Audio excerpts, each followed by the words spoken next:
Assembly ఎన్నికల ఓటమి నుంచి క్రమంగా తేరుకుంటున్న బీఆర్ఎస్ వచ్చే పార్లమెంట్ ఎన్నికలపై ఫోకస్ పెట్టింది. సిట్టింగ్ ఎమ్మెల్యేలపై వ్యతిరేకత ఉన్నా వారికే సీట్లిచ్చి చేతులు కాల్చుకున్న గులాబీ బాస్ లోక్సభ ఎన్నికల అభ్యర్థుల ఎంపికలో జాగ్రత్తలు తీసుకుంటున్నారు. సొంత పార్టీ నేతల నుంచి వ్యతిరేకత ఎదుర్కొంటున్న జహీరాబాద్ ఎంపీ బీబీ పాటిల్ను పక్కన పెట్టే అవకాశం ఉంది. అసలు ఈ పార్లమెంట్ స్థానం గులాబీ పార్టీలో ఏం జరుగుతోంది? సిట్టింగ్ ఎంపీకి సీటిస్తే పని చేయబోమని పార్టీ నేతలు తేల్చి చెప్పారా? బీఆర్ఎస్ అధిష్టానం ఏం చెప్పింది?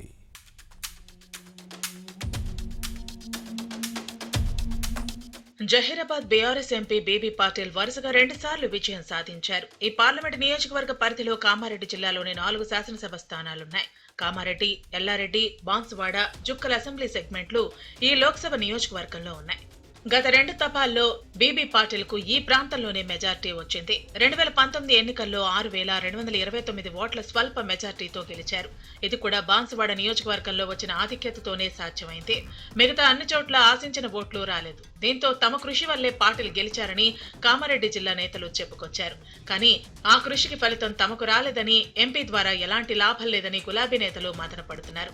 మొన్నటి అసెంబ్లీ ఎన్నికల్లో ఆయన చేసిన సహాయం కూడా ఏమీ లేదని ఫీల్ అవుతున్నారు. అంతేకాదు 5 ఏళ్లుగా ఎంపీ వేరుకుంపటి పెట్టుకున్నారని చెబుతున్నారు. ఎమ్మెల్యేలతో ఆయనకు సఖ్యత లేదనే వాదనలు ఉన్నాయి.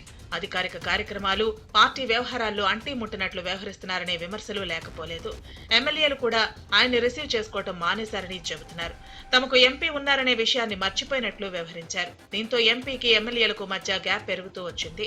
దీని ప్రభావం అసెంబ్లీ ఎన్నికల్లో స్పష్టంగా కనిపించింది.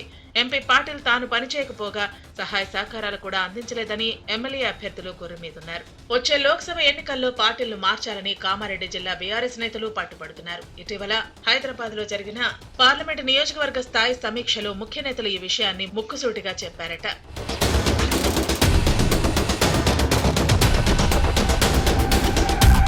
మాజీ స్పీకర్, బాన్సువాడ ఎమ్మెల్యే పోచారం శ్రీనివాసరెడ్డి గట్టిగా మాట్లాడారని టాక్.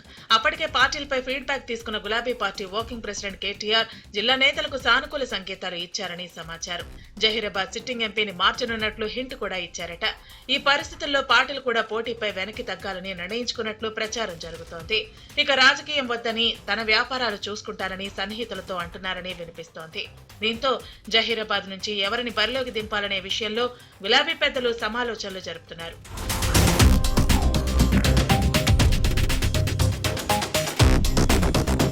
మరోవైపు వచ్చే పార్లమెంటు ఎన్నికలను ప్రతిష్టాత్మకంగా భావిస్తున్న బీఆర్ఎస్ పెద్దలు జహీరాబాద్ సిట్టింగ్ స్థానాన్ని కాపాడుకోవడంపై ప్రత్యేక దృష్టి పెట్టారు.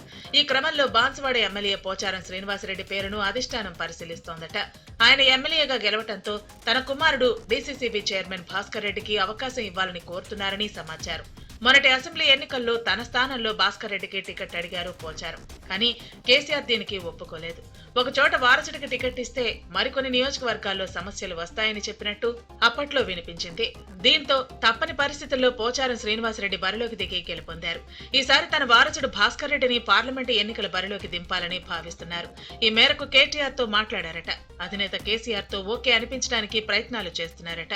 ప్రస్తుత ఎంపీ పాటిల్ను టార్గెట్ చేయడమే కాకుండా తన వారసుడికి టికెట్ ఇప్పించుకోవడంలో శాసనసభ మాజీ స్పీకర్ పావులు కదుపుతున్నారు. అయితే వీరితో పాటు జహీరాబాద్ పార్లమెంటు పరిధిలో ఓటమి చెందిన 2 మాజీ ఎమ్మెల్యేలు కూడా పార్లమెంటుకు పోటీ చేయాలని ఉవ్విళ్లూరుతున్నారు. అధిష్టానం ఎలాంటి నిర్ణయం తీసుకుంటుందో వేచి చూడాల్సిందే.